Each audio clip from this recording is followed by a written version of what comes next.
جرزا أم حسبت أن أصحاب الكهف والرقيم في الكهف سنين عددا ثم بعثناهم لنعلم أي الحزبين أحصى لما لبثوا أمدا نحن نقص عليك نبأهم بالحق إنهم فتية آمنوا بربهم وزدناهم هدى وربطنا على قلوبهم إذ قاموا فقالوا ربنا رب السماوات والأرض لن ندعو من دونه إلها لقد قلنا إذا شططا هؤلاء قومنا اتخذوا من دونه آلهة لولا يأتون عليهم بسلطان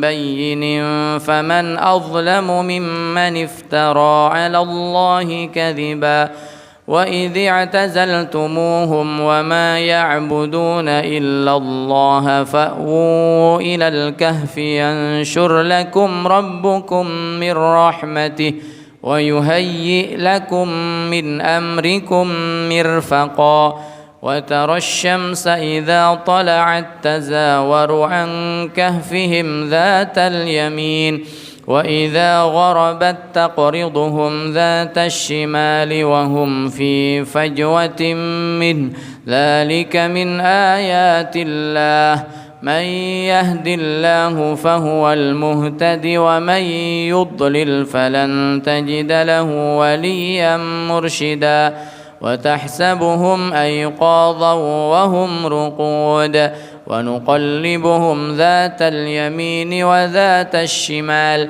وكلبهم باسط ذراعيه بالوصيد لو اطلعت عليهم لوليت منهم فرارا ولملئت منهم رعبا وكذلك بعثناهم ليتساءلوا بينهم قال قائل منهم كم لبثتم قالوا لبثنا يوما أو بعض يوم قالوا ربكم أعلم بما لبثتم فابعثوا أحدكم بورقكم هذه إلى المدينة فلينظر أيها أزكى طعاما فليأتكم برزق منه وليتلطف ولا يشعرن بكم أحدا إنهم إن يظهروا عليكم يرجموكم أو يعيدوكم في ملتهم ولن تفلحوا إذا أبدا وكذلك أعثرنا عليهم ليعلموا أن وعد الله حق وأن الساعة لا ريب فيها إذ يتنازعون بينهم أمرهم فقالوا بنوا عليهم بنيانا ربهم أعلم بهم قال الذين غلبوا على أمرهم لنتخذن عليهم مسجدا سيقولون ثلاثة رابعهم كلبهم ويقولون خمسة سادسهم كلبهم رجما بالغيب ويقولون سبعة وثامنهم كلبهم قل ربي أعلم بعدتهم ما يعلمهم إلا قليل فلا تمار فيهم إلا مراء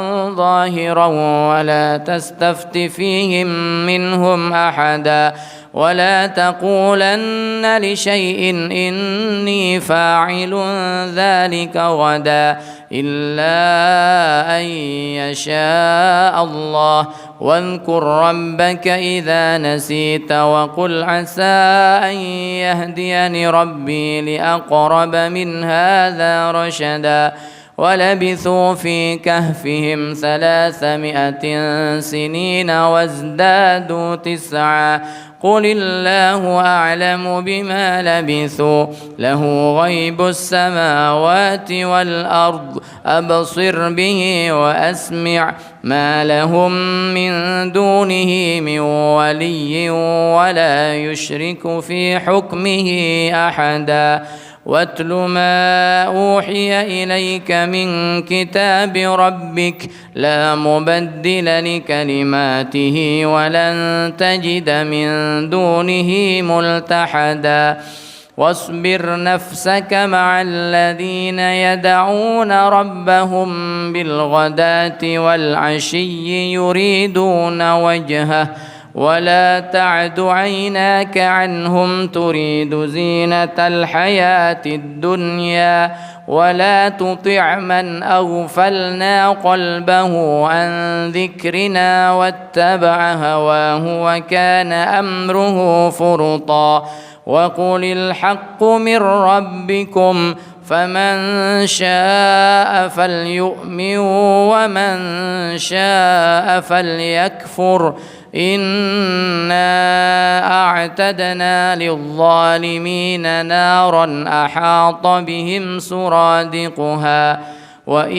يستغيثوا يغاثوا بماء كالمهل يشوي الوجوه بئس الشراب وساءت مرتفقا إن الذين آمنوا وعملوا الصالحات إنا لا نضيع أجر من أحسن عملا أولئك لهم جنات عدن تجري من تحتهم الأنهار يحلون فيها من أساور من ذهب ويلبسون ثيابا خضرا من سندس واستبرق متكئين فيها على الأرائك نعم الثواب وحسنت مرتفقا واضرب لهم مثل الرجلين جعلنا لأحدهما جنتين من أعناب وحففناهما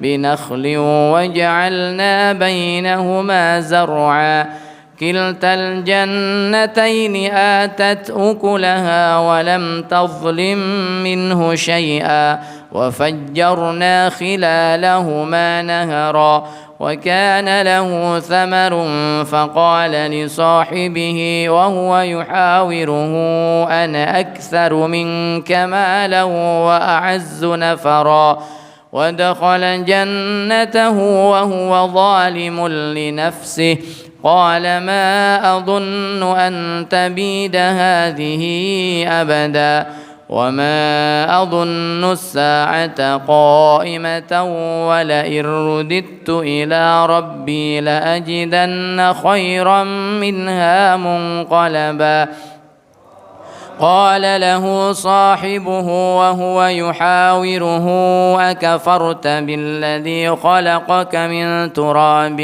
ثم من نطفة ثم سواك رجلا لكن هو الله ربي ولا أشرك بربي أحدا ولولا إذ دخلت جنتك قلت ما شاء الله لا قوة إلا بالله إن ترني أنا أقل منك مالا وولدا فعسى ربي أن يؤتيني خيرا من جنتك ويرسل عليها حسبانا من السماء فتصبح صعيدا زلقا أو يصبح ماؤها غورا فلن تستطيع له طلبا وأحيط بثمره فأصبح يقلب كفيه على ما أنفق فيها وهي خاوية على عروشها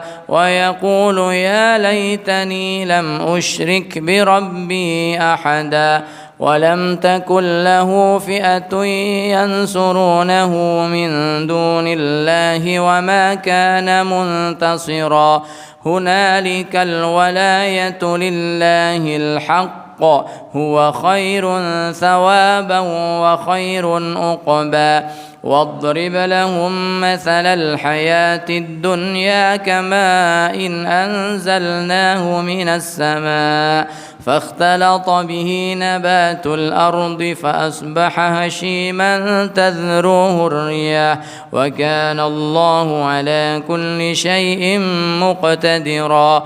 المال والبنون زينة الحياة الدنيا والباقيات الصالحات خير عند ربك ثوابا وخير أملا.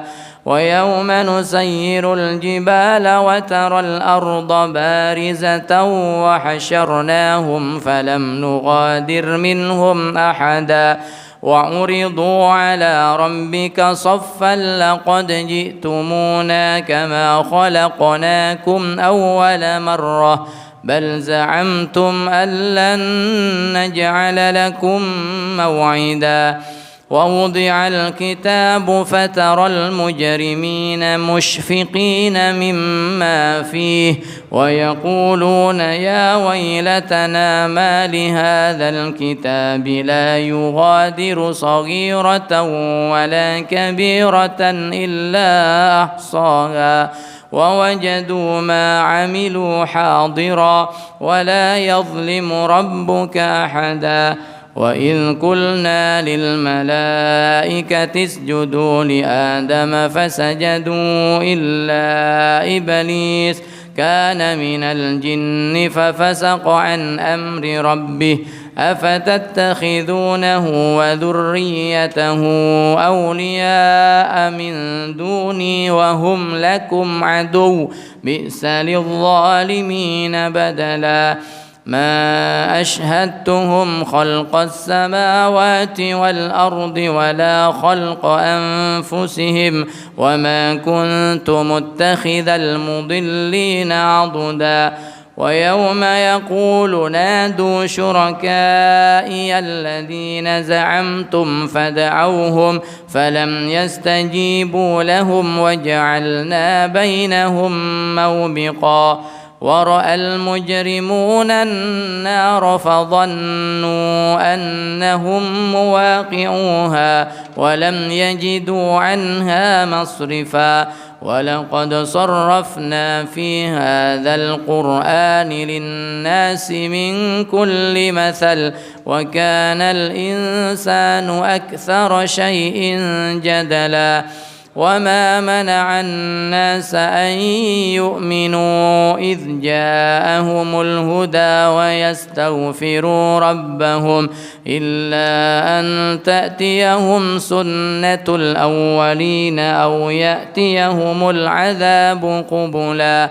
وما نرسل المرسلين إلا مبشرين ومنذرين ويجادل الذين كفروا بالباطل ليدحضوا به الحق واتخذوا آياتي وما أنذروا هزوا. ومن أظلم ممن ذكر بآيات ربه فأعرض عنها ونسي ما قدمت يداه إنا جعلنا على قلوبهم أكنة أن يفقهوه وفي آذانهم وقرا وإن تدعهم إلى الهدى فلن يهتدوا إذا أبدا. وربك الغفور ذو الرحمة لو يؤاخذهم بما كسبوا لعجل لهم العذاب بل لهم موعد لن يجدوا من دونه موئلا. وتلك القرى أهلكناهم لما ظلموا وجعلنا لمهلكهم موعدا. وإذ قال موسى لفتاه لا أبرح حتى أبلغ مجمع البحرين أو أمضي حقبا فلما بلغا مجمع بينهما نسيا حوتهما فاتخذ سبيله في البحر سربا فلما جاوزا قال لفتاه آتنا غداءنا لقد لقينا من سفرنا هذا نصبا قال أرأيت إذ أوينا إلى الصخرة فإني نسيت الحوت وما أنسانيه إلا الشيطان أن أذكره واتخذ سبيله في البحر عجبا قال ذلك ما كنا نبغي فارتدا على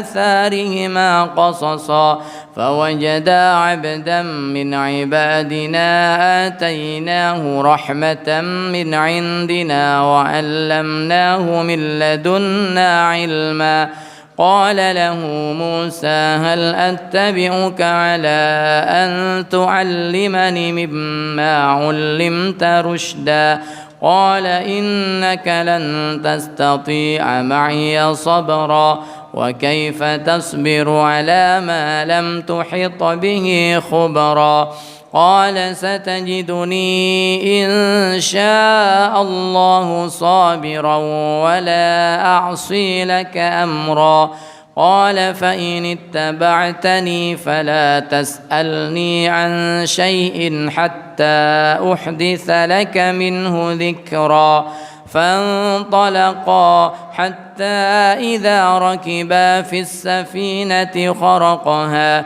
قال أخرقتها لتغرق أهلها لقد جئت شيئا إمرا قال ألم أقل إنك لن تستطيع معي صبرا قال لا تؤاخذني بما نسيت ولا ترهقني من أمري عسرا فانطلقا حتى إذا لقيا غلاما فقتله قال أقتلت نفسا زكية بغير نفس لقد جئت شيئا نكرا قال ألم أقل لك إنك لن تستطيع معي صبرا قال إن سألتك عن شيء بعدها فلا تصاحبني قد بلغت من لدني عذرا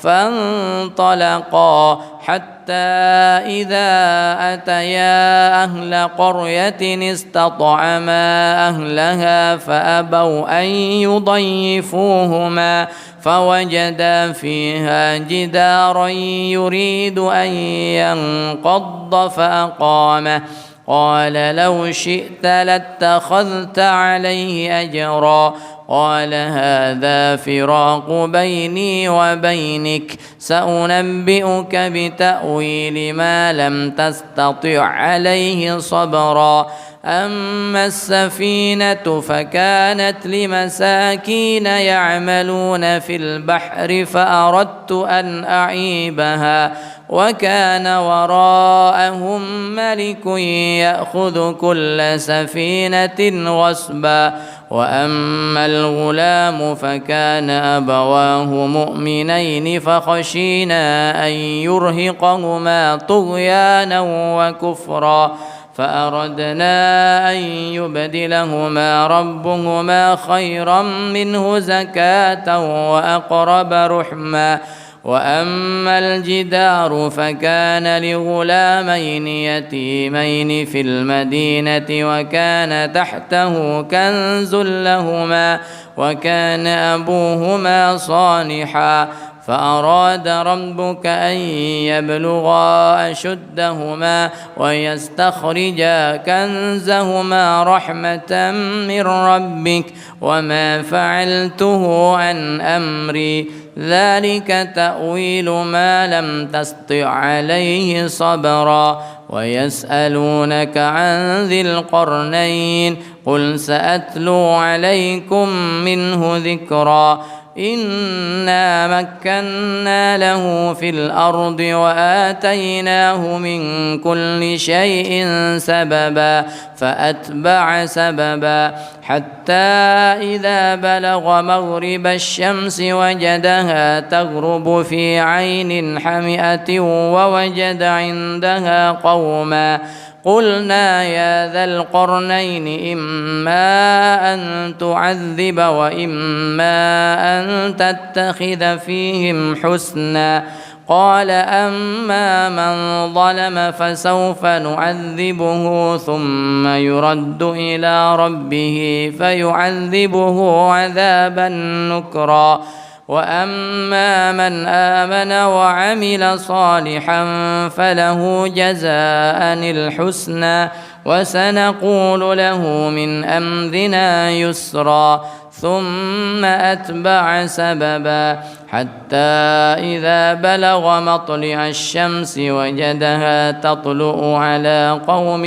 لم نجعل لهم من دونها سترا كذلك وقد أحطنا بما لديه خبرا ثم أتبع سببا حتى إذا بلغ بين السدين وجد من دونهما قوما لا يكادون يفقهون قولا قالوا يا ذا القرنين إن يأجوج ومأجوج مفسدون في الأرض فهل نجعل لك خرجا على أن تجعل بيننا وبينهم سدا قال ما مكني فيه ربي خير فأعينوني بقوة أجعل بينكم وبينهم ردما آتوني زبر الحديد حتى إذا ساوى بين الصدفين قال انفخوا حتى إذا جعله نارا قال آتوني أفرغ عليه قطرا فما استطاعوا أن يظهروه وما استطاعوا له نقبا قال هذا رحمة من ربي فإذا جاء وعد ربي جعله دكا وكان وعد ربي حقا فتركنا بعضهم يومئذ يموج في بعض ونفخ في الصور فجمعناهم جمعا وعرضنا جهنم يومئذ للكافرين عرضا الذين كانت أعينهم في غطاء عن ذكري وكانوا لا يستطيعون سمعا أفحسب الذين كفروا أن يتخذوا عبادي من دوني أولياء إنا أعتدنا جهنم للكافرين نزلا قل هل ننبئكم بالأخسرين أعمالا الذين ضل سعيهم في الحياة الدنيا وهم يحسبون أنهم يحسنون صنعا أولئك الذين كفروا بآيات ربهم ولقائه فحبطت أعمالهم فلا نقيم لهم يوم القيامة وزنا ذلك جزاؤهم جهنم بما كفروا واتخذوا آياتي ورسلي هزوا إن الذين آمنوا وعملوا الصالحات كانت لهم جنات الفردوس نزلا خالدين فيها لا يبغون عنها حولا قل لو كان البحر مدادا لكلمات ربي لنفد البحر قبل أن تنفد كلمات ربي ولو جئنا بمثله مددا قل إنما أنا بشر مثلكم يوحى إلي أنما إلهكم إله واحد فمن كان يرجو لقاء ربه فليعمل عملا صالحا ولا يشرك بعبادة ربه أحدا صدق الله العظيم. الفاتحة.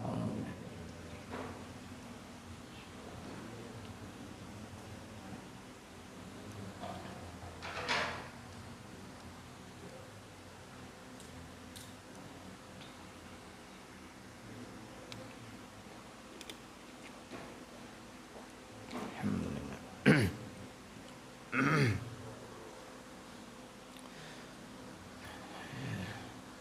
بسم الله الرحمن الرحيم نويت التعلم والتعليم والتذكر والتذكير والنفع والانتفاع والإفادة والاستفادة والحث على التمسك بكتاب الله العزيز وسنة رسوله والدعاء إلى الهدى والدلالة على الخير ابتغاء وجه الله تعالى ورضائه وقربه وثوابه سبحانه. اللهم يا من مقاليد الأمور كلها بيده وإليه يرجع الأمر كله يا فتاح يا عليم افتح علينا فتحا قريبا. بسم الله والحمد لله والصلاة والسلام على سيدنا رسول الله وعلى آله وصحبه ومن تبع هداه ومن والاه.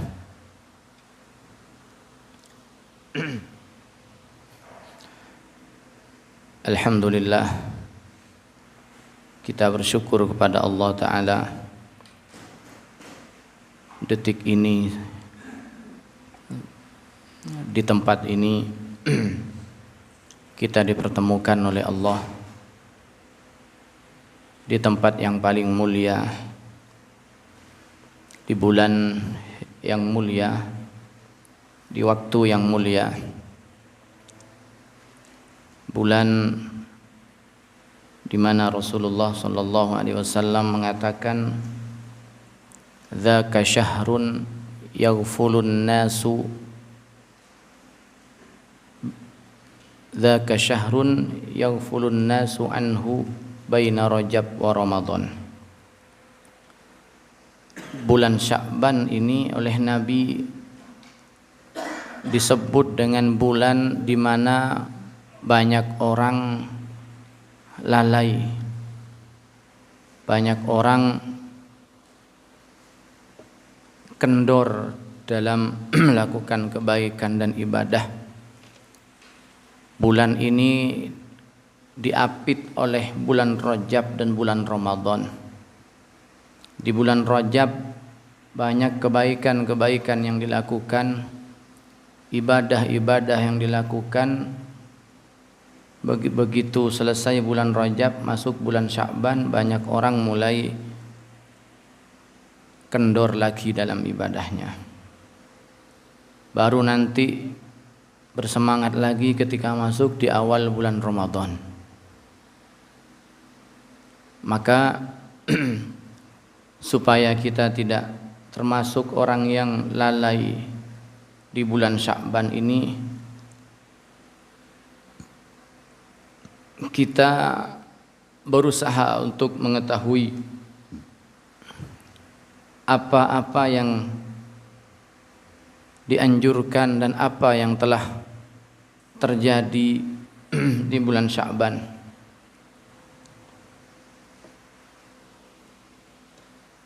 Di antara kejadian yang pernah terjadi di zaman Rasulullah pada bulan Sya'ban ini, di antaranya adalah tahwilul qiblah, pindahnya kiblat. Dahulu Rasulullah dan para sahabatnya ketika sampai di Madinah, salatnya beliau menghadap ke Baitul Maqdis, di Masjidil Aqsa yang ada di Palestina. Kemudian setelah itu terjadi perpindahan kiblat dari Baitul Maqdis itu ke Masjidil Haram, dan itu terjadi di bulan Sya'ban.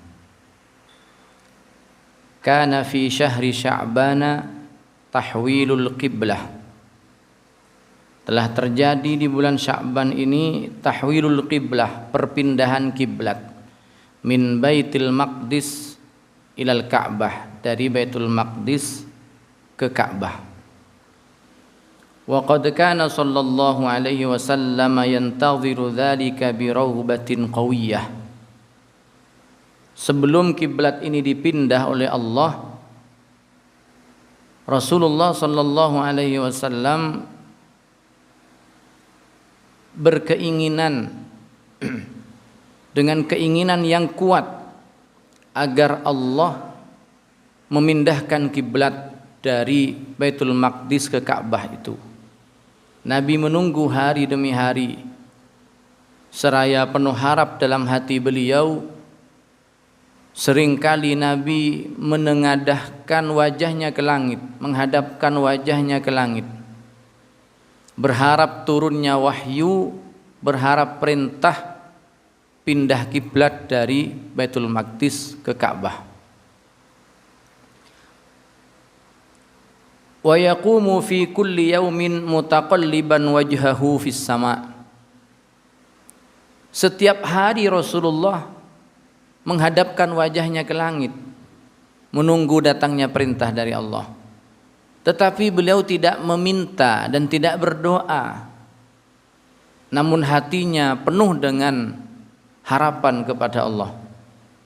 Yataraqqabul wahya ar-rabbani hatta aqarra Allahu 'ainahu wa a'tahu munahu.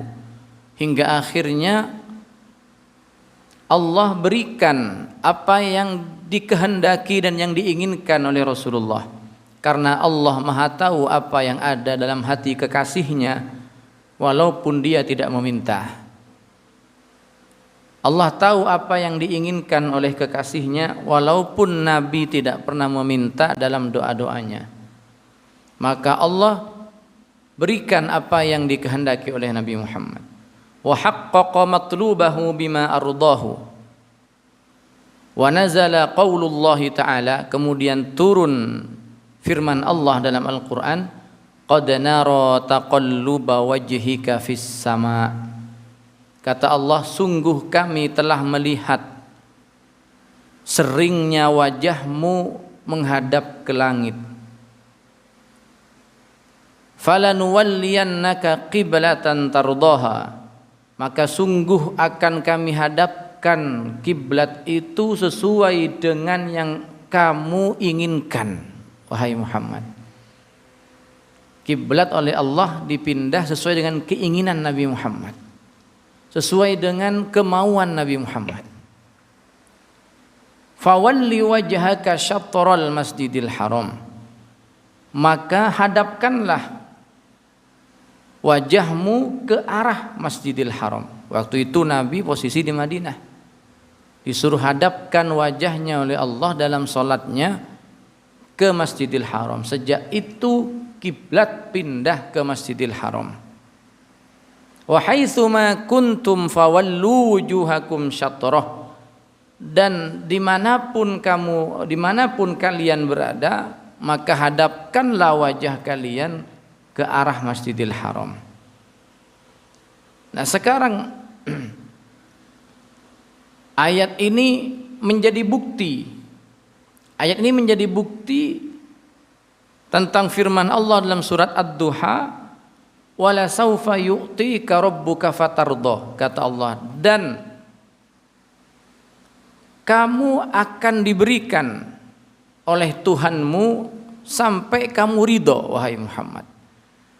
Nabi akan diberikan oleh Allah apa-apa sampai Rasulullah senang, sampai Rasulullah puas, sampai Rasulullah ridho. Dan itu dibuktikan dalam hal kiblat ini. Nabi ingin kiblat itu dipindah ke Ka'bah, ingin kiblat itu dipindah ke Masjidil Haram, dan Rasulullah kemudian oleh Allah Subhanahu wa taala keinginannya dipenuhi. Sekarang yang menjadi pertanyaan, mengapa Rasulullah menginginkan kiblat itu pindah? Karena begitu Nabi datang ke Madinah setelah hijrah itu, Rasulullah dan para sahabatnya sholat menghadap ke Baitul Maqdis di Palestina. Pada waktu itu Baitul Maqdis menjadi kiblat bersama antara umat Islam dan orang-orang Yahudi. Jadi orang-orang Yahudi di Madinah itu kiblat mereka juga Baitul Maqdis yang ada di Palestina. Dan dari segi sejarah kan Yahudi lebih dulu daripada Islam. Sebelum Nabi nyampe atau datang ke Madinah, orang Yahudi sudah menguasai Madinah. Ada 3 kelompok besar di Madinah dari kalangan orang Yahudi, Bani Quraidah, Bani Qainuqa, Bani Nadir. 3 kelompok besar dari orang Yahudi. Jadi orang Yahudi itu pernah menguasai Madinah. Sementara kabilah pribumi, orang pribumi yang ada di Madinah, yang orang penduduk asli Madinah, hanya dua kelompok yang besar, Khazraj dan Aus, atau Aus dan Khazraj. Maka orang-orang Yahudi itu mengatakan, Muhammad ini agamanya beda dengan kami, kata orang Yahudi, tapi kiblatnya niru-niru kami. Dikira Rasulullah menjadikan Baitul Maqdis sebagai kiblat karena meniru mereka. Dan itu terus yang digaungkan oleh orang Yahudi. Maka tentu Rasulullah risih hatinya ketika kiblat dianggap meniru orang Yahudi. Akhirnya Nabi berharap, Rasulullah hatinya ingin kiblat itu dipindah oleh Allah. Dan ternyata Allah tahu apa yang ada dalam keinginan nabinya, kiblat dipindah ke Ka'bah, ke Masjidil Haram, tempat kelahiran Rasulullah, tanah suci. Maka setelah kiblat itu dipindah, Rasulullah dan para sahabatnya kemudian tidak lagi menghadap ke Baitul Maqdis dalam sholatnya, tapi menghadap ke Ka'bah, ke arah Masjidil Haram. Orang Yahudi lagi-lagi mengeluarkan pernyataan begini, ini memang agamanya Muhammad ini nggak jelas, kiblat kok pindah-pindah katanya. Kemarin ngadep ke sini, nah sekarang ngadep ke sini. Maka dijawab oleh Allah, qul lillahil masyriqu wal maghrib. Katakan Muhammad, kalau ada orang bilang kayak gitu, kiblat kok pindah-pindah, kayak orang bingung, kemarin ngadep ke sini, sekarang ngadep ke sana. Katakan Muhammad, kata Allah, lillahil masyriqu wal maghrib, milik Allah lah al-masyriq, timur, wal maghrib, dan barat. Jadi terserah Allah. Allah perintahkan menghadap kemana saja, itu kehendak Allah. Tidak ada kaitannya dengan dengan keinginan manusia. Itu apabila Allah memerintahkan kita sholat menghadap ke sini jadi kiblat, ya udah kita ngadep. Jadi perintah untuk menghadap ke arah Masjidil Haram itu bukan keputusan Rasulullah, tapi itu adalah keputusan Allah berdasarkan keinginan Rasulullah. Allah ingin mengabulkan cita-cita atau keinginan nabinya, maka sejak itu dipindahnya kiblat dari Baitul Maqdis ke Ka'bah. Rasulullah dan para sahabatnya sholat menghadap ke Baitul Maqdis ini selama kurang lebih 16 bulan atau 17 bulan, lebih beberapa hari.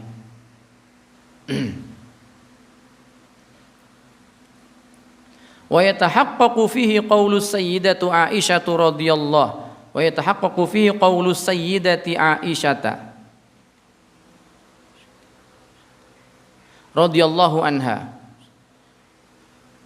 lahu ma ara rabbaka illa yusari'u fi hawak. Sampai-sampai Siti Aisyah itu bilang kepada Nabi Muhammad, ya Rasulullah, aku tidak melihat Tuhanmu kecuali mempercepat keinginan-keinginanmu. Apa yang diinginkan oleh Rasulullah selalu diberi oleh Allah. Sampai Siti Aisyah bilang, aku tidak melihat Allah kecuali Allah selalu mempercepat keinginan-keinginanmu, dikabulkan terus oleh Allah Subhanahu wa taala. Wa huwa sallallahu alaihi wasallam la yarda illa bima yarda bihillah.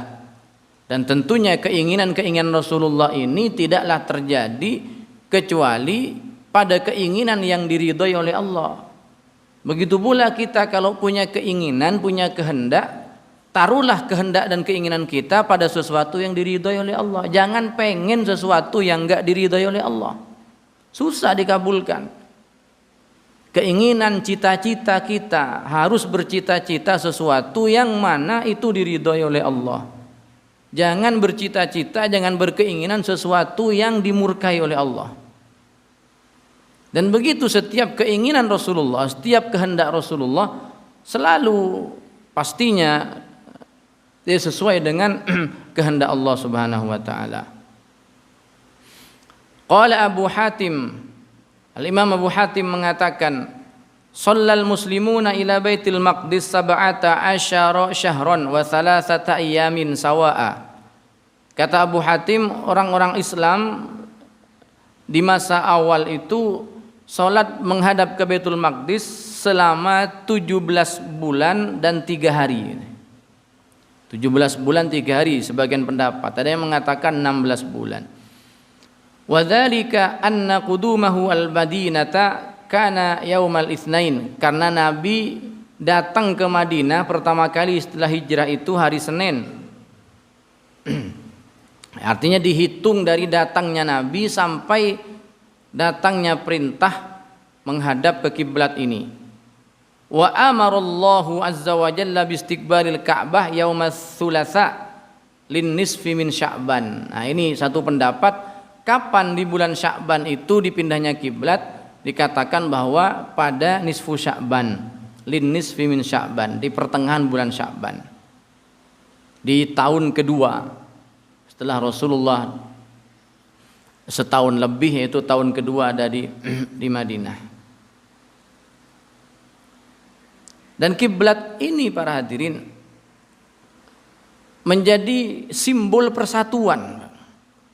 Kita yakin dalam akidah kita, ketika kita diperintah oleh Allah untuk menghadap ke Ka'bah ketika sholat, untuk menghadap ke arah Masjidil Haram ketika sholat, bukan berarti Allah ada di sana. Itu hanya simbol. Itu simbol daripada persatuan kita. Jadi jangan berkeyakinan ketika kita menghadap kiblat Tuhan ada di sana. Makanya kita ketika ada di dalam Masjidil Haram, selama mata kita bisa melihat Ka'bah, maka wajib persis menghadap ke Ka'bah. Dan itu hanya terjadi kalau kita sholat di sekitar Ka'bah. Bisa melihat Ka'bah maka harus persis presisi menghadap ke Ka'bah. Kalau kita sholatnya di luar masjid, sementara kita tidak bisa mata kita melihat Ka'bah, maka yang kita melihat masjid, maka arah kita arahkan ke Masjidil Haram. Kayak kita misalnya walaupun ada di tanah haram, tapi sholatnya di mana, di hotel misalnya, kan tidak bisa melihat kita ke Ka'bah. Yang penting arahnya ke arah masjid. Begitu juga di tempat-tempat yang lebih jauh. Makanya Rasulullah ketika ada di Madinah, Allah hanya perintahkan hadapkan wajahmu ke arah Masjidil Haram. Arah Masjidil Haram. Kemana arah Masjidil Haram? Ke barat, ke timur. Itu arah. Gimana Pak kalau enggak presisi? Kalau enggak persis menghadap? Ya kalau bisa tentunya kita lebih mantap kalau kita betul-betul menghadap sesuai presisi misalnya. Tapi kalau tidak memungkinkan karena jarak yang terlalu jauh misalnya, kondisi yang tidak memungkinkan, maka yang penting arahnya sudah benar, itu sudah sah sholat kita. Kayak kita di sini di Indonesia, bagaimana bisa memastikan bahwa sholat kita benar-benar presisi ngadepnya ke Ka'bah? Nggak ada yang bisa memastikan. Melenceng melenceng satu senti saja, itu kalau ditarik bisa jauh itu, Pak. 1 senti saja kita di sini, itu kalau ditarik itu bisa jauh dari Ka'bah. Tapi kan arahnya sudah benar. Kita di Indonesia arahnya kemana? Ke barat, ya udah ngadep ke barat. Tapi kalau bisa menggunakan ilmu-ilmu pengetahuan yang sudah canggih sekarang seperti kompas misalnya, seperti ilmu falak, itu tentu lebih baik. Tapi ketika tidak memungkinkan, ya sudah, nggak usah ruwet, nggak usah repot. Yang penting arahnya sudah benar, ya sudah, itu arah ke Masjidil Haram.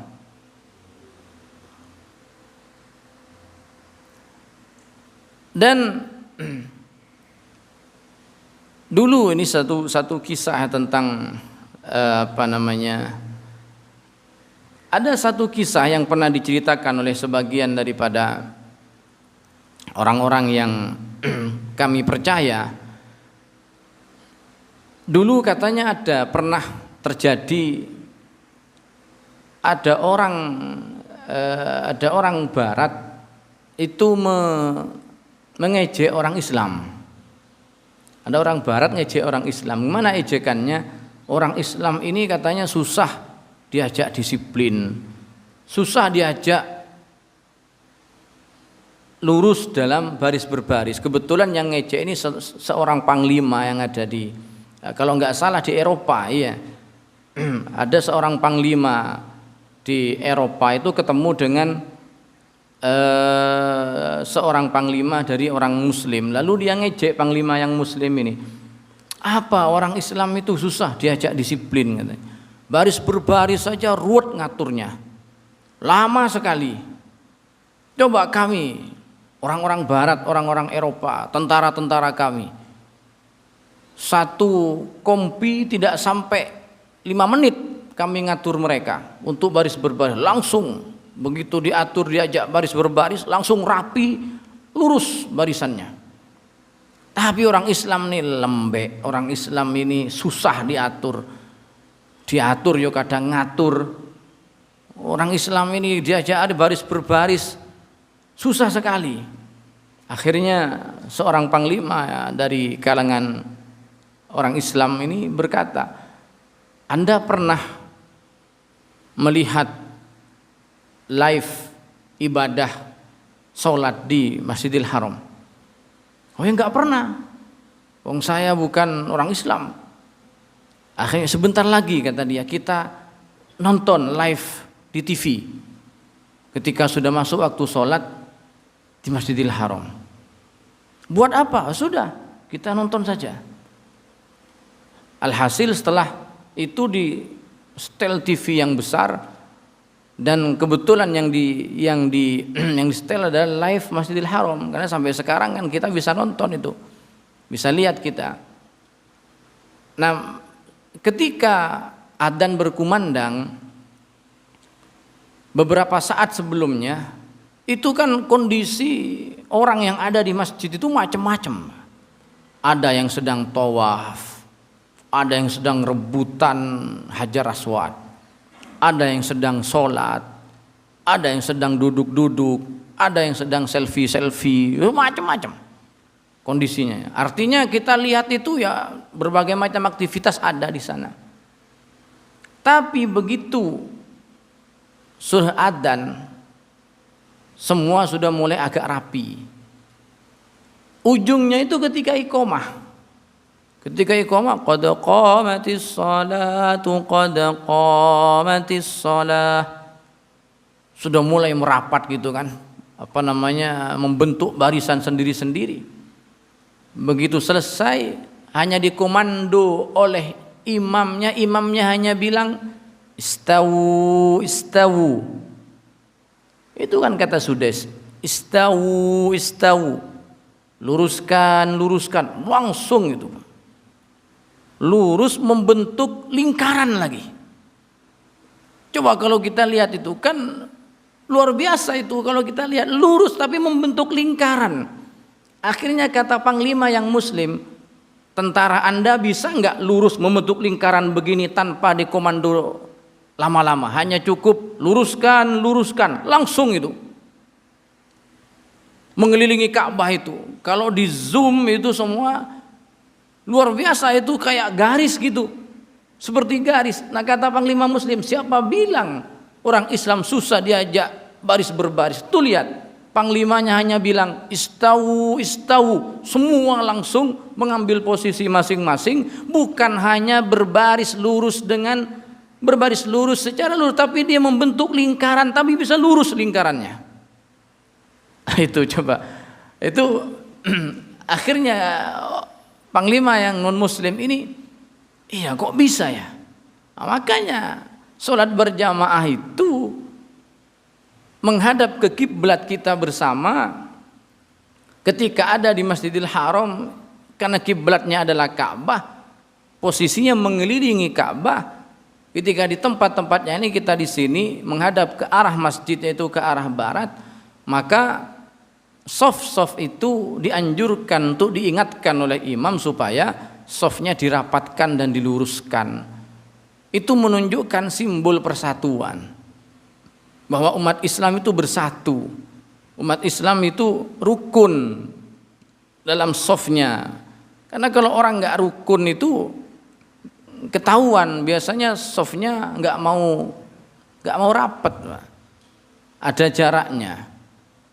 Makanya kalau ada orang sering bermusuhan, ajak saja dia sholat berjamaah bareng-bareng, lalu tempatnya suruh kumpul. Lama-lama rukun sendiri, karena sholat berjamaah simbol persatuan.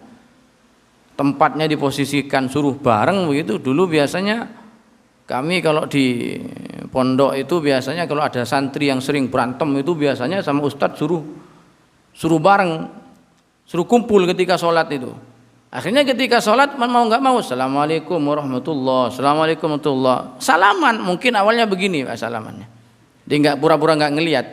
Mau nggak salaman kan nggak enak, kita kan habis sholat biasanya salaman. Lama-lama rukun sendiri, asalkan sering ketemu di masjid, sering melakukan sholat berjamaah. Satu ketika udah nggak ada tempat lagi kecuali di samping dia, pasti dia sholat di situ. Lama-lama rapat, setelah itu salaman, selesai. Makanya insya Allah masjid itu simbol persatuan, ngadepnya ke satu kiblat, hanya dipandu oleh satu imam, semuanya miliki aturan yang sama, siapapun masuk masjid aturannya sama.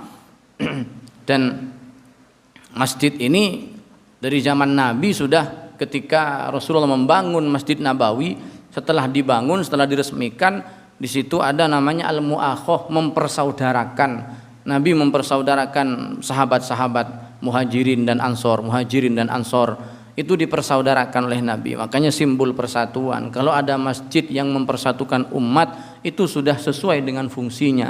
Tapi kalau ada masjid yang justru memecah belah umat, isinya, khutbahnya, kajiannya membuat kebencian dan provokasi, itu masjid sudah tidak difungsikan sebagaimana fungsinya. Harusnya di masjid mau dari kalangan partai apa saja, ormas apa saja, yang penting masih asyhadu an la ilaha illallah wa asyhadu anna muhammadar rasulullah, kiblatnya satu, ya sudah bersatu semua di masjid. Ini biasanya sering terjadi. Maaf, ini sebentar lagi kita masuk bulan Ramadan, banyak orang berantem di masjid gara-gara bilangan sholat taraweh. Ada yang maunya 23, ada yang maunya 8, berantem gara-gara itu.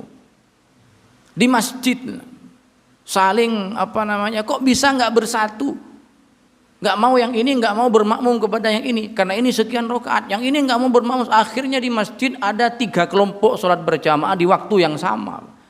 Ini kan menunjukkan nggak bersatu sama sekali.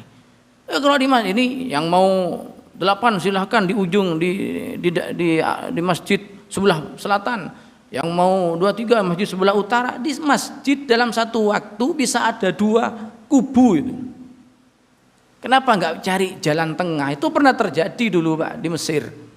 Ada seorang ulama besar di malam bulan Ramadan, ada seorang ulama, dia masuk ke masjid. Di masjid rame namanya orang berkonflik di masjid, saling menghujat, saling mencaci.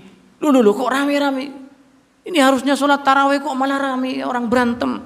Akan ditanya, ada apa? Ini Syekh katanya, kita mau sholat aja tadi engkel-engkelan, yang ini maunya sekian, ini maunya sekian. Akhirnya nggak jadi sholat, berantem di masjid, saling mencaci, saling menghujat, saling mengaku yang mengklaim yang dirinya paling benar. Akhirnya sama Syekh itu ditanya, sebentar kata Syekh, duduk dulu. Saya ingin tanya, hukum sholat tarawih itu apa? Semua jawab sunnah. Hukum berantem di masjid apa? Haram.